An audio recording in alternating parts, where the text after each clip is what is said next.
Hello.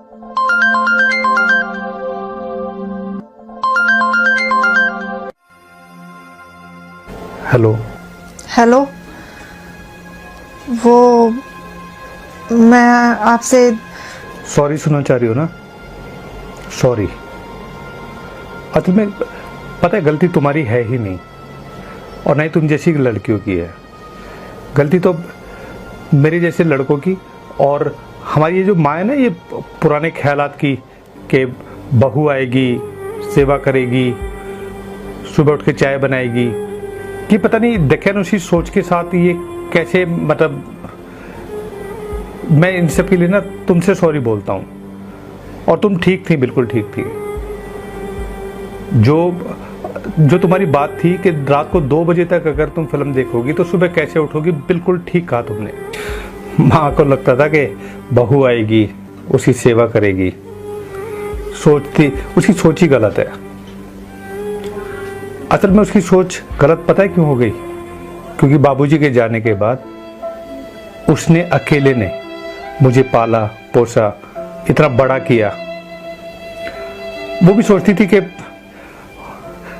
शादी हो जाएगी बेटे की और बहू आएगी, खुशियां आएंगी घर के अंदर। पागल है वो। जितनी बूढ़ी होती जा रही है ना, उतना ही सठियाती जा रही है। पागल। जानती नहीं कि अरे आजकल की लड़कियां घर पे काम करने को नौकरानी होना समझते हैं। और वो जो आजकल की लड़कियों का एक वो बात होती है ना कि सास कभी माँ नहीं बन सकती, ठीक कहती हैं वो। वाकई में सास कभी माँ बन ही नहीं सकती। जानती हो क्यों?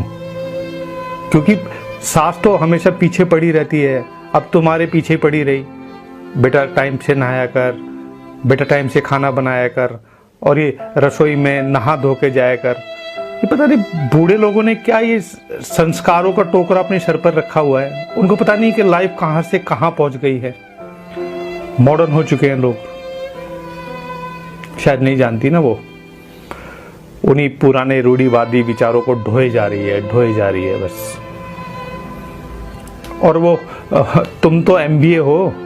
सच में आजकल की कुछ लड़कियों को तो एमबीए करके लगता है कि उन्हें सब कुछ आता है।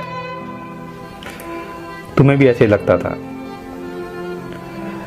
और सच बताऊं, मुझे किसी भी तरह की कोई परेशानी नहीं है। तुम 1 दिन रुको, तुम 2 दिन रुको, तुम हमेशा के लिए रुको। अरे मैंने तो माँ को बोला, मैं शादी से पहले भी तो हम लोग रहते थे ना। शादी से पहले भी हम लोग